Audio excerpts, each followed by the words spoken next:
Yes, yes. Welcome back to the Bad Guys Podcast. I am your host, King Walker. What's up? Once again this week, like I said, man, we're gonna keep coming. We're gonna keep coming with this info. What's going on in the streets? Black, white, brown, yellow, it don't matter. Um, Make sure you guys like and subscribe.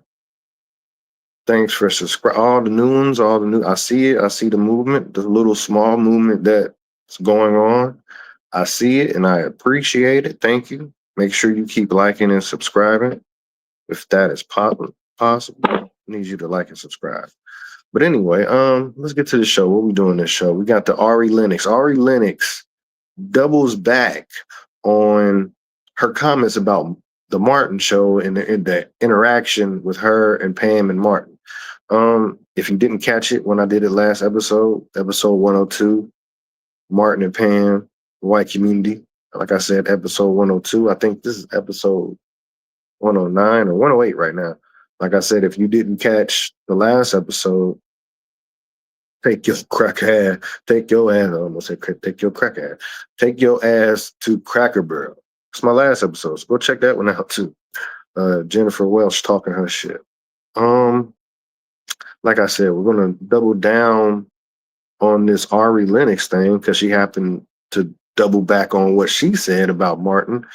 And then at the end of the show, I'm gonna do a Currency album review of the new Currency, the 730. So let me get started with. Let me take you back. If you don't feel like going back to episode 102, which I think you should go back to episode 102. Check it out. Get up to date what we're about to talk about. But if not, I'll play the snippet. I'll play the snippet for you. This is how it all started. Say a couple weeks ago, Ari Lennox went on a rant talking about how the jokes on Martin and Pam were. Just listen to it. Pissed me off about Martin was how much he would go on Pam. Like I know, and this is coming from a girl who I love me a good joking ass movie, and it even when the joking movie is like, damn, like that was fucked up. I'm not like too woke or something is what I'm trying to say. Like I'm honestly not, I'm problematic. I'm pretty problematic, low key. But my point is that there are some things where I draw the line and it just bothered me. Or I don't know. It's like Pam was so fucking beautiful and so fine. And I just feel like growing up as a chocolate girl, I don't even know if I was able to understand the greatness of Pam because of the light that I feel like I was being fed. You know what I'm saying? Of just always going on Pam, always that's all I remember. And I didn't like that. But so I feel conflicted because while I feel like this show is incredible and I feel like Martin is a legendary show and all of the actors and Tommy and everybody legendary, amazing, I adore them all. You have no idea. And I adore Martin. I adore him. It just would piss me off. The joking on Pam. I just didn't like that, you know? I'll always kind of feel a way about that. And that's how it all started. That's how all this craziness started. And the internet, attacked her. Me, me. Like you soft. It's that sensitive era that you guys were born in. And we out here having race wars too. We also having decade wars, like 90s against 80s, 90s against early 2000s. So we're having those type of wars too out here with the shows and the content. So now when someone says something about an older show, the older people that were the scene that feel like they were tougher emotionally get a chance to attack people like Ari Lennox. I'm not even gonna lie. I'm one of those people that get to go at her like, girl, what you talking about? Almost damn near to the point, call you out your name. So she said that, which I said, I think she's being extremely sensitive. Seems like she watches a lot of clips of things. That's and that's me being an 80s baby saying, hey, That's what these early 2000ers, 90s babies do. They're clip watchers. They're most a lot of people are clip watchers, and I feel like I'm gonna pull her age up in a minute, but I feel like she wasn't even born when this was going on. So she got a lot of back content or back clips or back talk or whatever. She wasn't there at the time. I mean, like I said, I'm gonna bring her age up, but she was a kid when we had a black president. I didn't live in that era. I didn't live in that life. So with her to get to speak on skin chocolate girl, she takes it far. But anyway, the internet was tearing her ass up. Twitter, everything. I did. Like I said, I did. Podcast. We was on her ass. So she doubled back and tried to, you know, she bugged back, you know. She talk her shit. Continue to speak my mind and happily y'all off in the process. If I had ill intent, I would have came on here with a PowerPoint presentation that backs my claims on the types of jokes Martin used on Pam being wildly offensive. That will never be my intent or motive. But I will stand on business forever knowing them jokes was wild. And I don't say any of this with any desire to rewrite history. Those actors and actresses are legends, and I meant no harm to them. I don't need any army of people defending me or agreeing with me. That has always been a rare occurrence for me. But I feel amazing in knowing that I will validate myself and my feelings before I look to you or yours. Sorry, there we go. This is why it's read. Sorry. I'm going to reread that part. But I feel amazing in knowing that I will validate myself, self, and my feelings before I look to you for yours. I'm also aware that people have been called worse things by people they love and by their enemies. So maybe their experience with Martin was special and therapeutic and unique to them. I never was a fan of roasting, period, as I am a very sensitive and I will for sure drag somebody to hell every time. But we were just playing, right? Absolutely not.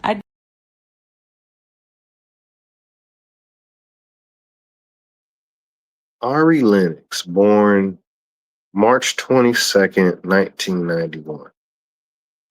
Now that I see that age, girl, come on now. You're old enough to know what was going on, and I'm not gonna sit here and lie and bullshit you. I'm an older man, or late 30s.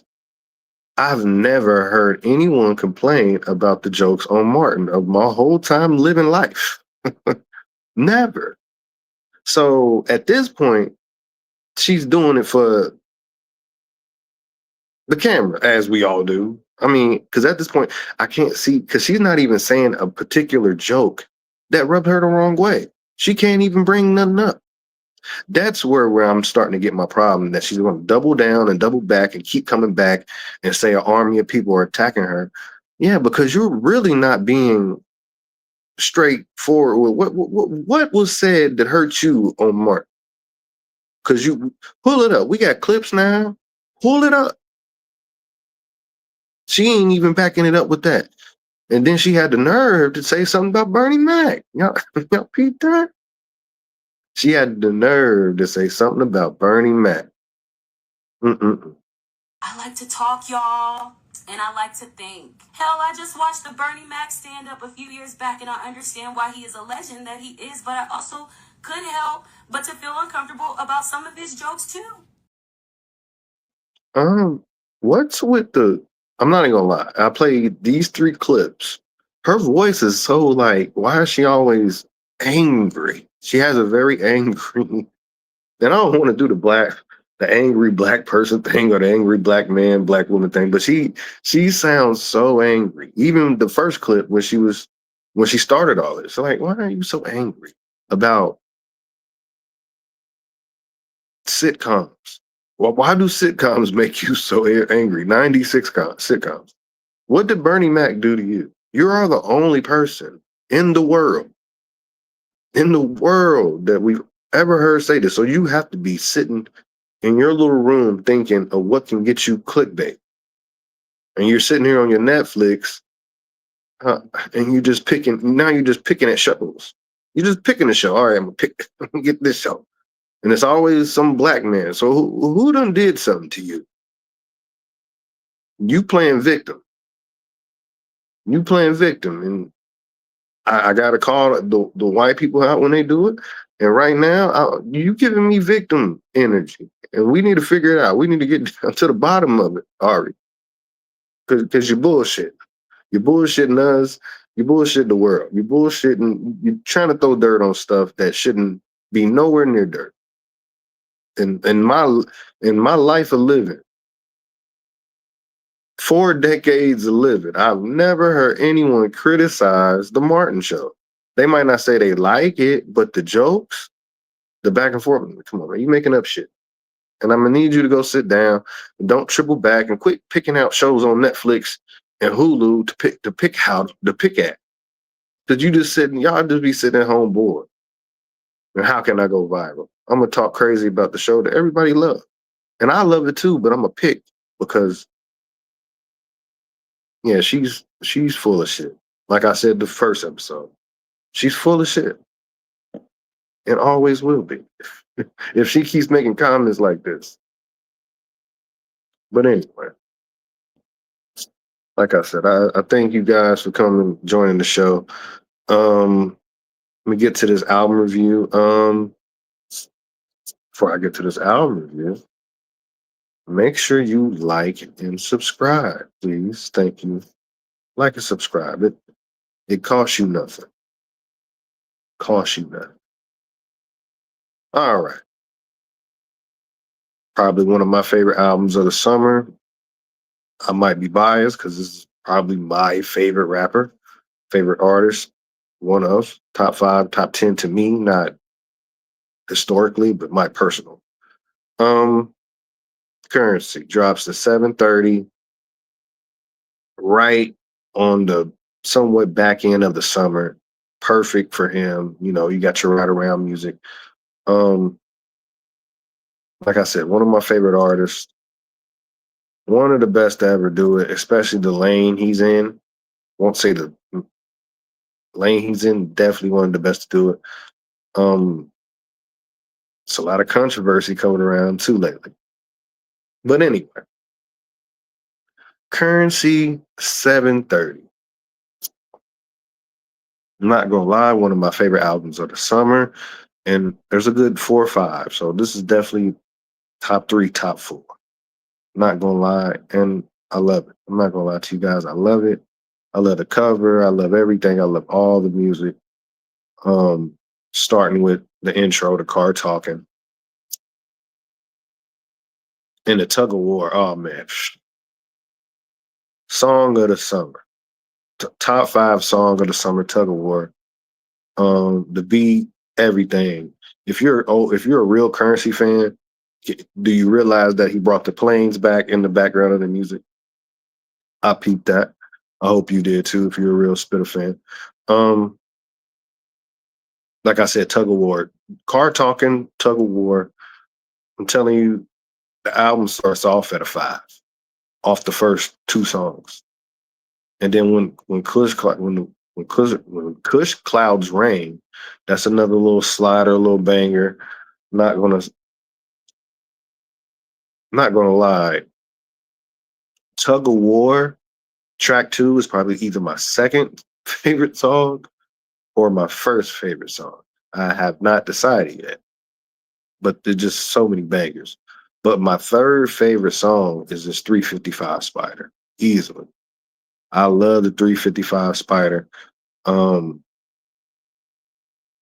Beats nice. Harry Fraud. You know, Harry Fraud and Currency make magic every time. Botched Robberies, another writer. Currency song, hands down, easy. My sleeper song on this album is Get in Line. Get in Line. And I'm not gonna lie, it's a sleeper song. It's probably the rider song. It's the song I want to hit back, not because of the lyrics and I want to play it back because of the vibe. It's that sunset driving feeling vibe, which he's good for, which Currency is good for. Jazzy Savers, hey, she was doing her thing on it. She did her thing on it. Not gonna lie to you. Electric Eyes. I love Electric Eyes. It's a good song. Now they know it's us probably my least favorite song on the album. Not to say it's not a bad song. It's probably my least favorite. Um but I mean still right. I'm not skipping it all the time. Not all the time. Now East Side Sharks. East Side Sharks is another sleeper song with the East Side Kid. East Side Sharks is probably my second favorite beat on here. East Side Sharks is easily, yeah, probably my second favorite beat. Probably the best feature on the album, even though BG is on the album. I'll get to that in a minute. Um, yeah, East Side Sharks is the beat. The beat's hard. The beat's hard. Um, Hang Glider. This is probably the best beat on the song. Some people would say the best song album. Yeah, the best song on the album. Um, the beat's amazing. It gives you that old spit of vibe mixed with the new. Like this is the trunk rattler. If you got that going on in your cars, that the hang glider, that's the one. The hang glider, that's absolutely summer vibes. Summer's almost over, and if you looking for music to play, you gotta have that on your summer playlist. Hang glider, absolutely. Talking shit, another song I like. One Sunday is exactly how that song the title is. That's a Sunday song like a motherfucker.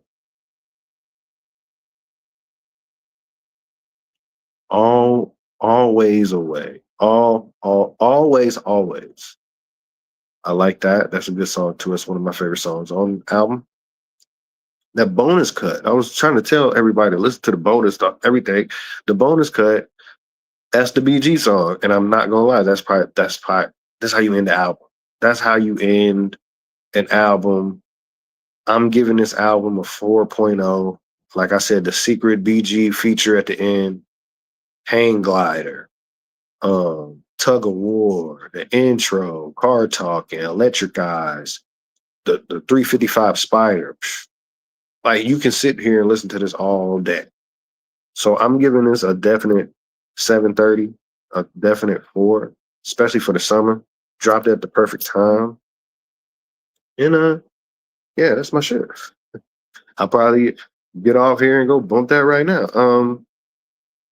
But yeah, I'm giving the 730 Currency album 4. That's hard to get from me.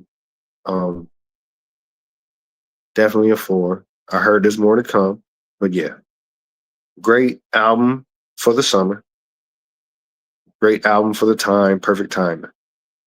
With that being said, thanks guys for subscribing, tuning in, or whatever you do. Make sure you like and subscribe. I'll see you guys. I'll see you guys soon. Bad guys out.